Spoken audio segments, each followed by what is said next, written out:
Chapter 8. My dear Wormwood, so you have great hopes that the patient's religious phase is dying away, have you? I've always thought the training college had gone to pieces since they'd put old Slubgob at the head of it, and now I am sure. Has no one ever told you about the law of undulation? Humans are amphibians, half spirit and half animal. The enemy's determination to produce such a revolting hybrid was one of the things that determined our father to withdraw his support from him. As spirits they belong to the eternal world, but as animals they inhabit time. This means that while their spirit can be directed to an eternal object, their bodies, passions, and imaginations are in continual change. For to be in time means to change. Their nearest approach to constancy, therefore, is undulation, the repeated return to a level from which they repeatedly fall back, a series of troughs and peaks.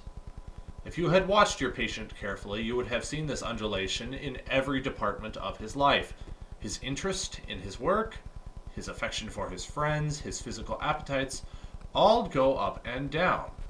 As long as he lives on Earth, periods of emotional and bodily richness and liveliness will alternate with periods of numbness and poverty. The dryness and dullness through which your patient is now going, or not, as you fondly suppose your workmanship, they are merely a natural phenomenon which will do us no good unless you make use of it.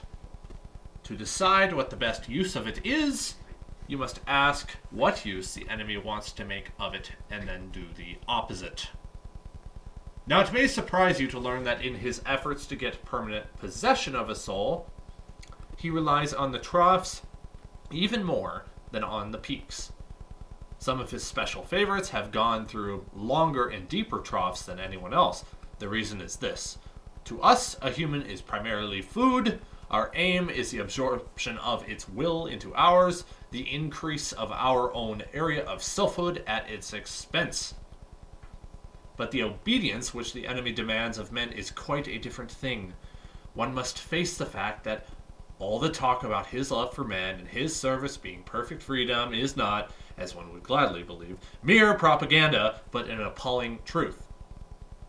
He really does want to fill the universe with a lot of loathsome little replicas of himself, creatures whose life on its miniature scale would be qualitatively like his own, not because he has absorbed them, but because their wills freely conform to his. We want cattle who can finally become food. He wants servants who can finally become sons. We want to suck in, he wants to give out. We are empty and would be filled, he is full and flows over. Our war aim is a world in which our Father below has drawn all other beings into himself. The enemy wants a world full of beings united to him, but still distinct. And that is where the troughs come in. You must have often wondered why the enemy does not make more use of his power to be sensibly present to human souls in any degree he chooses, and at any moment.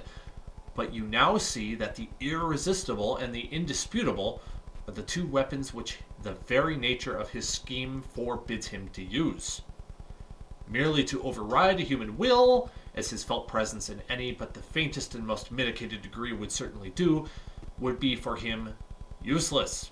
He cannot ravish, he can only woo. For his ignoble idea is to eat the cake and have it. The creatures are to be one with him, but yet themselves, merely to cancel them or assimilate them, will not serve. He is prepared to do a little overriding at the beginning.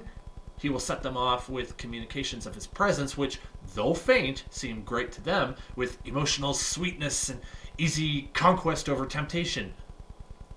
But he never allows this state of affairs to last long. Sooner or later, he withdraws, if not in fact, at least, from their conscious experience, all those supports and incentives.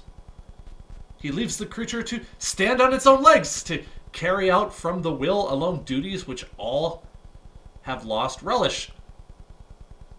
It is during such trough periods, much more than during the peak periods, that it is growing into the sort of creature he wants it to be. Hence, the prayers offered in the state of dryness are those which please him best.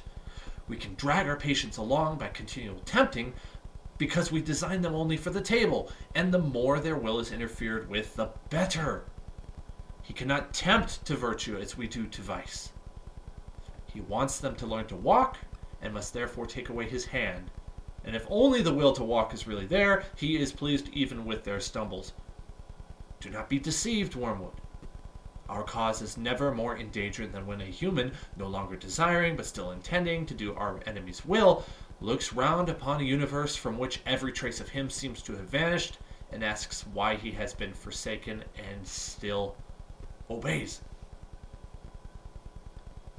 But of course, the troughs afford opportunities to our side also. Next week I will give you some hints on how to exploit them. Your affectionate uncle, Screwtape.